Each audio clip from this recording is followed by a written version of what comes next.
Bismillahirrahmanirrahim. Assalamu alaikum wa rahmatullahi wa barakatuh. Dear students, welcome to all of you in the online class of FEI.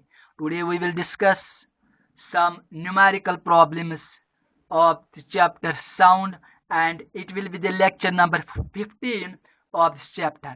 आज हम कुछ numericals sound topic यानी sound chapter के related करेंगे। तो आज ये इस चैप्टर का लेक्चर नंबर 15 है। तो स्टूडेंट्स, लेट अस सी न्यूमेरिकल प्रॉब्लम नंबर 1। तो हम ये देखते हैं कि इस ये न्यूमेरिकल क्या है। Calculate the wavelength of a sound. Calculate the wavelength of a sound wave whose frequency is 220 Hz and speed is 440 meter per second in a given medium. तो स्टूडेंट्स, पहले जब भी आप कोई न्यूमेरिकल सॉल्व करनी होगी, जब भी आपको कोई न्यूमेरिकल प्रॉब्लम सॉल्व करनी होगी, तो पहले आप देखना कि क्वेश्चन में क्या दिया होता है। What is the given in the question, क्या होगा क्वेश्चन में, पहले वो आप नोट कीजिएगा पहले। ठीक, तो अच्छे से आप देखिएगा। मैं फिर से ये रिपीट करूंगा ये question. Calculate the wavelength of a sound wave. Wavelength calculate करनी है whose frequency is 220 Hz। Frequency का वैल्यू दिया है, कितना है, 220 Hz and speed is 440 metre per second. और स्पीड का वैल्यू भी दिया गया है। ठीक, तो हमें क्या निकालना है, wavelength. We have to find the wavelength. So here frequency, अब हम देखेंगे पहले क्या है इसमें। Here frequency equal to 220 hertz. Frequency का वैल्यू है 220 हर्ट्ज। फ्रीक्वेंसी को हम स्टूडेंट्स डिनोट करते हैं न्यू से, NU। ठीक है, इस ये जो सिंबल है यहाँ पे, ये स्मॉल V लाइक लगता है, ठीक है, लेकिन इसको न्यू बोलते हैं। ठीक है, ये यहाँ पे थोड़ा ऐसे थोड़ा कर्व्ड होता है, इसको न्यू बोलते हैं। या अगर आप F से भी, स्मॉल F से भी इसको डिनोट करोगे तो वो भी ठीक है। तो फ्रीक्वेंसी की सिंबल हम न्यू लेते हैं या स्मॉल F हम लेते हैं। ठीक, वो स्मॉल F लाइक होता है वो। तो फ्रीक्वेंसी का वैल्यू कितना है, 220 हर्ट्ज। वेलोसिटी को मैंने यहाँ कैपिटल G से डिनोट किया, वो कितना है, 440 metre per second. That mean speed जो है यहाँ पे, स्पीड इज वेलोसिटी। ठीक है, तो स्पीड का यहाँ पे जो वैल्यू है वो है 440 metre per second. Wavelength, we have to calculate wavelength. So wavelength हमें निकालने हैं। We know that velocity equal to frequency into wavelength. अगर आपने वो रिलेशन जो मैंने आपको एक लेक्चर में पढ़ाई कि वो फ्रीक्वेंसी और फ्रीक्वेंसी, वेलोसिटी और wavelength, frequency, velocity and wavelength, उनके बीच क्या रिलेशन है, relation between velocity, wavelength and frequency, वो मैंने आपको पढ़ाया। तो वेलोसिटी होती है equal to product of frequency and wavelength. Velocity होती है equal to product of frequency and wavelength. So यहाँ पे v equal to nu lambda. तो लैम्डा हमें निकालना है, दैट मींस वेवलेंथ हमें निकालने हैं। It will come out v divide by nu. ठीक है, lambda equal to v divide by nu. तो वेलोसिटी का वैल्यू है 440 मीटर। ठीक, तो जो फ्रीक्वेंसी है वो है 220।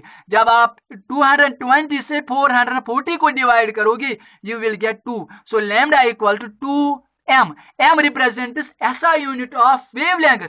ये मीटर है, metre is SI unit of wavelength.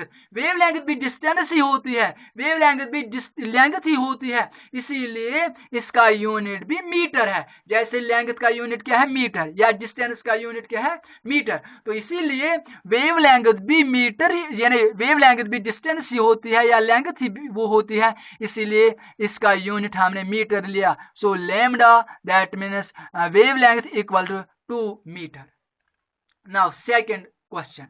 A person is listening to a tune of 500 Hz sitting at a distance of 450 meters from the source of sound.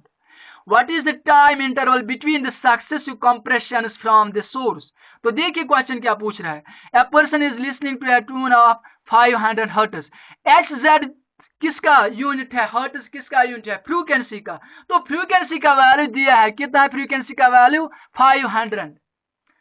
At distance of, distance कितनी है, length कितनी है 450 metre, यानी wave length कितना है 450 metre from the source of sound. ठीक है, source of sound से डिस्टेंस कितनी है एक पर्सन को 450 metre. What is the time interval between the successive compression from the source, तो आपको टाइम इंटरवल देखना है, टाइम कितना है, टाइम आपको निकालना है। तो now let us see here frequency nu equal to 500 hertz, frequency का वैल्यू दिया है। Time period we have to calculate time period, so we know that t equal to 1 by frequency, t reciprocal होता है, time होता है frequency का reciprocal, या हम ये भी कह सकते हैं कि frequency equal to 1 by T. तो टाइम किसके बराबर आएगा 1 बाई फ्रीक्वेंसी, टाइम पीरियड किसके बराबर 1 बाई फ्रीक्वेंसी। तो t equal to 1 by frequency का वैल्यू 500, तो t equal to 0.002 second. So time period कितना है 0.002 सेकेंड, ये टाइम पीरियड है। Now next, an echo return in 3 seconds, देखिए इको रिटर्न हुआ है 3 सेकेंड्स के बाद, टाइम दिया है। What is the distance of the reflecting surface from the source, distance calculate करनी है, given that the speed of sound is 342 metre per second.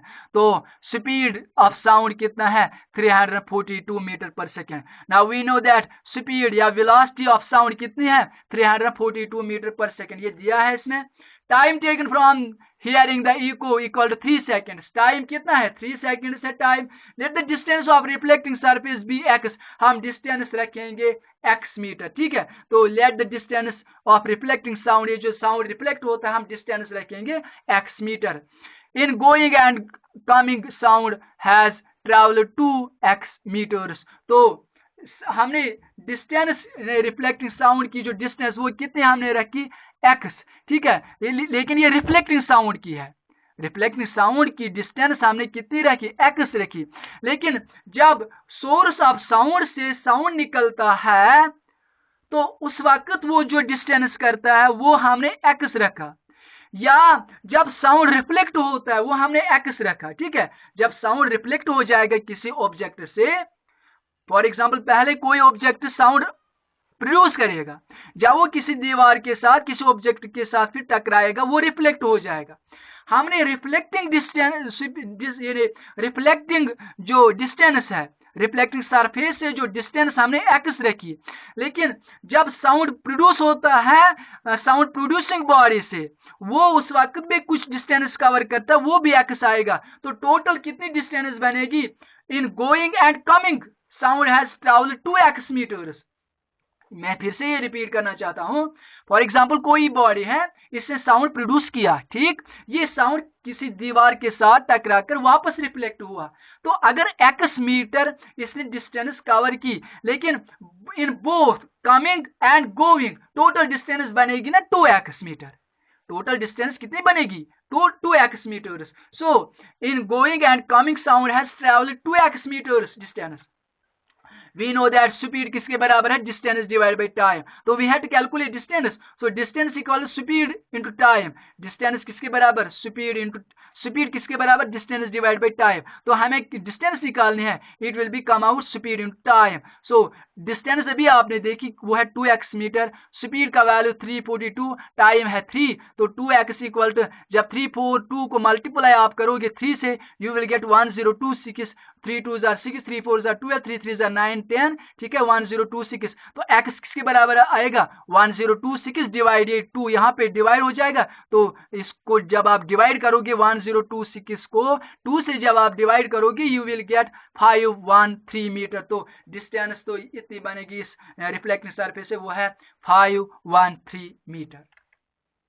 Now next is the wavelength of sound emitted by a source is 1.7 into 10 raised to power minus 2 meter। wavelength है sound की 1.7 into 10 raised to power minus 2 meter। calculate the frequency of the sound, you have to calculate the frequency, हमें frequency निकालनी है। If it is velocity is 343.4 metre per second, velocity भी दिया गया है, वो कितनी है वेलोसिटी 343.4 मीटर पर सेकेंड, तो वेव लेंथ भी दी गई है 1.7 into 10 raised by minus 2 metre. हमें क्या निकालना है frequency, we have to calculate frequency. तो स्टूडेंट्स वेलोसिटी का value 343.4 metre per second, wave length lambda कितना है 1.7 × 10⁻² मीटर, फ्रीक्वेंसी हमें कैलकुलेट करनी है। वी नो दैट वेलोसिटी किसके बराबर होती है, product of frequency into wave length, velocity equal to F into ये लैम्डा, मैंने यहाँ फ्रीक्वेंसी को ये इस लेटर से, इस अल्फाबेट से, इस लेटर से इसको डिनोट किया है, स्मॉल एफ लाइक है ये, ठीक है, ये फ्रीक्वेंसी की सिंबल है, ठीक है, तो इनटू लैम्डा आएगा, ठीक है। तो velocity equal to frequency to wave length, v equal to F into lambda, तो वेलोसिटी का वैल्यू 343.4 मीटर पर सेकेंड, तो फ्रीक्वेंसी हमें कैलकुलेट करनी है, लैम्डा का वैल्यू है 1.7 × 10⁻², ये है 1.7 × 10⁻² मीटर, ठीक है। तो जब आप स्टूडेंट ये देखिए 1.7 × 10⁻², जब हमें एफ यहाँ से निकालना है, तो वी टेक 343.4 हियर, ट्रांसफर हम इसको यहाँ पे करेंगे, f इक्वल टू 343.4, तो ये जो 1.7 × 10⁻², ये इसको डिवाइड हो जाएगा। जब इसको आप डिवाइड करोगे 343.4 को 1.7 से, इसको हमें डिवाइड करना है, तो इंटू 10⁻², ये देखिएगा ये किसके बराबर आएगा, f equal to 3434 into 10⁻² divide by 7। मैंने क्या किया यहाँ पे, ये जो 10⁻² है ये मैंने ऊपर लाया, तो ये जो पावर है माइनस से ऊपर आके प्लस बनेगा, सो ये बनेगा ये इंटू 10⁻² बनेगा, ये देखिएगा यहाँ पे इंटू 10⁻², ठीक है, माइनस अब माइनस नहीं रहेगा, ये यहाँ पे ये ऊपर आएगा तो 10⁻² बनेगा, ठीक है, यहाँ पे देखिएगा 10⁻²। और यहाँ पे जो 343.4 जो है, आप देखिए ये मैंने 3434 लिया, क्योंकि मैंने यहाँ पे जो है 1.7 मैंने 17 लिया, ये देखिए मैंने 17 लिया, और इसके बाद ये जो 1.7 हमने 17 लिया, इस डेसिमल के बदले 1 नीचे आएगा और 7 के बदले 0, तो 10 यहाँ पे बनेगा 17 डिवाइड बाई 10, वो 10 मैंने ऊपर इस 343.4 को मल्टीप्लाई किया, तो वी विल गेट 3434, ठीक है, 3434 इंटू 10⁻², ठीक है, डिवाइड बाई 17। जब 3434 को जब आप डिवाइड करोगे 17 से, वी विल गेट 202, 17 सो इस 3434 को डिवाइड करना है, यू विल गेट 202 इंटू अपना ही यानी मल्टीप्लाई 10⁻² है। जब 202 को आप मल्टीप्लाई करोगे 10⁻² यानी 100 से, यू विल गेट 20200, ठीक है, तो ये फ्रीक्वेंसी का वैल्यू है।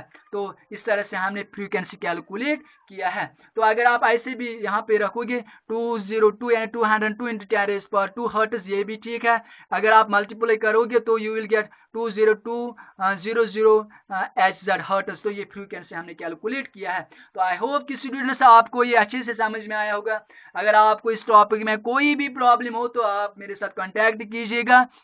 तो स्टूडेंट्स यहाँ पे जो मैंने कुछ न्यूमेरिकल्स आपको दिखाए, आप देखिए अपनी टेक्स्ट बुक पे, आप देखिए अपनी बुक में कि और भी बहुत सारे न्यूमेरिकल्स हैं वहाँ पे, लेकिन आपको सिर्फ फार्मूले याद रखनी है, फार्मूले, और वहाँ पे जो सूटेबल फार्मूला हो क्वेश्चन को सॉल्व करने के लिए वो आपको याद रखनी है, वो आपको अप्लाई करनी है वहाँ पे। तो आप ये भी याद रखना है कि वेलोसिटी किसके बराबर होती है, product of frequency and wavelength. इस फार्मूला से आपको बहुत सारी न्यूमेरिकल प्रॉब्लम्स वहाँ पे सॉल्व हो जाएंगे। आई होप कि आपको अच्छी समझ में आया होगा। Dear student, stay safe, stay blessed. अस्सलाम वालेकुम व रहमतुल्लाहि व बरकातहू।